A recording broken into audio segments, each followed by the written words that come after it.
Magandang araw sa inyo mga kalihim. Ako po ulit ang inyong si Tita Cor. Tunghayan natin ngayong araw ang kwento ni Sarah, 43 years old from Laguna. Pero bago ang lahat, nakasubscribe ka na ba? Kung hindi pa, ay pindutin mo na yung subscribe button at kalampagin mo na rin ang notification bell para updated ka sa mga bagong upload dito sa ating channel at bilang pagsuporta na din dito.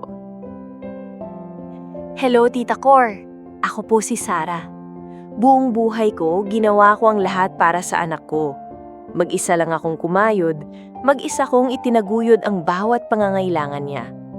Hindi ako pinanganak na mayaman at hindi rin ako nakapagtapos ng pag-aaral.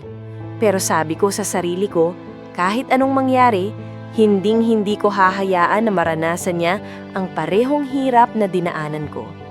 Nagbenta ako ng kakanin sa gilid ng kalsada kahit tirik ang araw, kahit basang-basa ng ulan. Naglaba ako sa ibang bahay, naglinis ng mga banyo, nagtiis sa amoy ng detergent na halos kumapit na sa kamay ko. May mga gabi na sobrang pagod ko na, halos hindi ko na maigalaw ang mga braso ko. Pero kailangan kong bumangon kinabukasan. Hindi ko na rin mabilang kung ilang beses akong nilait. May mga batang dumadaan na tatawa, tatawagin akong labandera. May kapitbahay na bubulong-bulong, parang wala akong karapatang mangarap ng mas mataas para sa anak ko. Pero tiniis ko lahat. Sabi ko, balang araw, lahat ng pagod at hirap na ginawa ko, may katumbas na ginhawa para sa kanya. At sa bawat pawis at luha, may mga alaala rin kaming dalawa. Naaalala ko nung bata pa siya, tatakbo siyang palabas ng eskwela. Tuwang-tuwa kapag nakita akong naghihintay sa gate. "Mama!" Sigaw niya. Sabay takbo papunta sa akin. Yakap ng mahigpit, parang ako ang pinakamasayang parte ng araw niya. Minsan bibigyan niya ako ng maliit na papel na may drawing niya ng stick figures. Kami dalawa, magkahawak kamay. Lagi niyang sinasabi, "Mama, pag malaki ako, ikaw ang una kong bibilhan ng malaking bahay."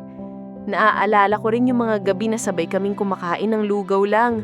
Tapos sasabihin niya, "Okay lang mama, masarap naman to kasi ikaw nagluto." Sa tuwing wala akong pambili ng laruan, gagawa ako ng sariling laruang kahoy o lata. Tapos makikita kong masayang-masaya siya. Noon, sapat na ako para sa kanya. Noon, ako ang mundo niya. Kaya dumating yung araw ng graduation, ang dami kong dalang alaala. Pinag-iipunan ko pa pamasahe para lang makapunta. Hindi ako bumili ng bagong damit kasi wala naman akong pera, kaya nanghiram na lang ako ng blouse sa kaibigan ko. Medyo kupas na, medyo luma, pero sabi ko basta presentable. Wala akong dalang bouquet, wala akong stuffed toy o mamahaling regalo, pero dala ko ang puso kong puno ng pagmamahal at sakripisyo. Nakaupo ako sa pinakadulo ng covered court. Kita ko yung mga magulang na may dalang kamera, may mga nag-aabot ng mamahaling regalo sa mga anak nila, may mga nakabarong, nakabestida. Ako, tahimik lang. Pero sa loob-loob ko, proud na proud ako. Kasi anak ko ang tatawagin. Anak ko ang magsusuot ng toga at makakatanggap ng diploma. Nang narinig ko ang pangalan niya, halos tumalo ng puso ko sa tuwa. Tumayo ako at pinalakpakan siya ng buong lakas. Gusto ko siyang yakapin sa harap ng lahat. Gusto ko sanang isigaw, "Anak ko yan!" Siya ang bunga ng lahat ng pawis at luha ko. Pero lumingon siya sa akin at imbis ng ngumiti, umiwas siya ng tingin. Parang biglang lumamig ang paligid. Parang lahat ng ingay ng palakpakan ay biglang nawala. Nakita ko sa mga mata niya na parang nahihiya siya sa akin. Parang hindi niya ako kilala. Doon ko lang naramdaman ng bigat na hindi kayang buhatin ng katawan ko. Ang puso ko parang pinipilas ng dahan-dahan. Ang sakit. Hindi ito yung sakit ng pawis, ng gutom, ng pagod. Mas malalim. Mas masakit. Kasi buong buhay ko, ang pinangarap ko lang ay makita siyang masaya at proud. Pero bakit parang hindi niya kayang ipagmalaki na ako ang nanay niya? Umuwi akong mag-isa. Tahimik. Walang kasamang anak, walang yakap, walang ngiti. Sa dibdib ko, mahigpit kong niyakap yung diploma niya, kahit hindi naman akin. Doon ko lang natanong sa sarili ko, kasalanan ba talagang maging mahirap? Masama ba talaga na ang taning maibigay ko lang sa kanya ay pawis at pagmamahal? Ala ko na ang pinakamasakit na mararanasan ko sa buhay ay yung gutom, yung pagod, yung maglakad ng ilang kilometro para lang makapaglaba. Pero hindi pala. Ang pinakamasakit, yung malaman na sa dulo ng lahat ng sakripisyo mo, hindi ikaw ang kasabay niyang tataas ang noo. Hindi ikaw ang yayakapin niya sa gitna ng tagumpay. At habang nakahiga ako kinagabihan, biglang bumalik sa isip ko yung mga simpleng araw. Yung batang yumayakap sa akin sa gate ng eskwela, yung munting kamay na mahigpit na humahawak sa kamay ko, yung pangakong, "Mama, balang araw, bibigyan kita ng malaking bahay." Ngayon parang lahat na yun nawala. At ang natira lang sa akin, isang tanong na paulit-ulit na kumakagat sa puso ko. Ano pa ba ang kulang sa lahat ng binigay ko? Alam mo, Nanay Sara, sobrang bigat ng pinagdadaanan mo at ramdam na ramdam ko yung sakit sa kwento mo. Una sa lahat, wala kang dapat ikahiya. Yung mga sakripisyo na ginawa mo, magbenta ng kakanin, maglaba, magtiis sa gutom at pagod, lahat yun hindi biro. Ikaw yung tunay na definition ng pagiging magulang na handang ibigay lahat para sa anak. Pero eto ang totoo. Minsan, kapag lumalaki ang mga bata at nakikita nila ang mundo, nagiging sensitive sila sa pananaw ng ibang tao. Hindi ibig sabihin na hindi kanya mahal, baka hindi lang niya alam paano ipakita. Minsan din dala ng hiya at kabataan yung mga reaksyon nila, pero as time goes by, marirealize din niya lahat ng hirap na tiniis mo. Kaya ang maipapayo ko, huwag mong hayaang lamunin ka ng sakit na yon.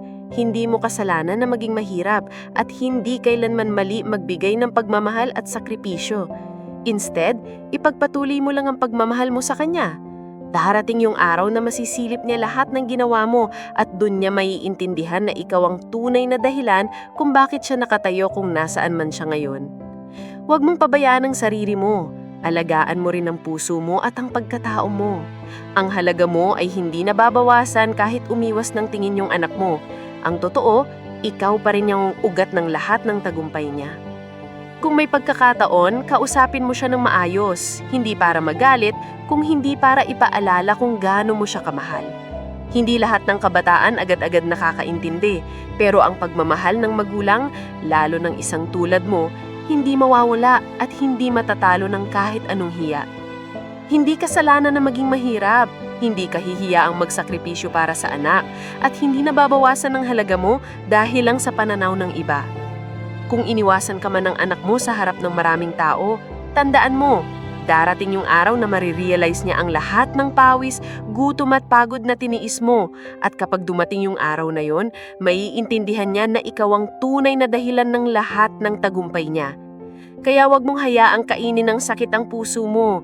Stand tall kasi ikaw ang tunay na bayani. Ang sakripisyo ng isang magulang ay hindi nasasayang. Kahit hindi agad makita ng anak, si Lord mismo yung nakakakita ng lahat. Tandaan, ang pagiging magulang ay hindi tungkol sa pagpapakita ng yaman, kundi sa pagmamahal at sakripisyo na hindi natutumbasan ng kahit anong material na bagay.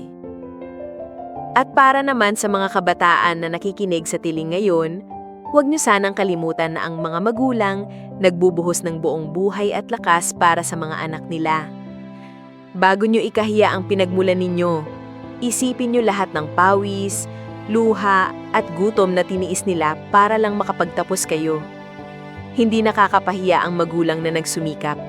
Ang nakakahiya ay yung anak na hindi marunong lumingon sa pinanggalingan. Kung nasa tabi nyo ang nanay o tatay nyo, yakapin nyo sila. Sabihin nyo habang may oras pa, "Salamat ma, pa. Dahil kung hindi dahil sa'yo, wala ako dito." Hindi yung kung kailan wala na sila, dun mo marirealize ang hirap ng walang mga magulang at dun mo din maiisip lahat-lahat ng ginawa nila para sa inyo. Maraming salamat sa pakikinig sa kwento ngayon. Kung may reaksyon o suggestion kayo ay pwede niyong i-comment sa ibaba at promise na babasahin namin yan. Kung gusto mo pang makarinig ng mga kwentong kapupulutan ng aral at inspirasyon, huwag kalimutang mag-like, mag-subscribe at i-click ang notification bell para lagi kang updated. Kung may kwento naman kayo na gusto niyong ibahagi at mapakinggan dito sa page, mag-email lang sa mangalihimnakwento@gmail.com. Hanggang sa susunod na kwento, paalam at ingat palagi! At para sa mga parents na nagtataguyod para sa kanilang mga pamilya, saludo po ang dalawang kamay ko sa inyo.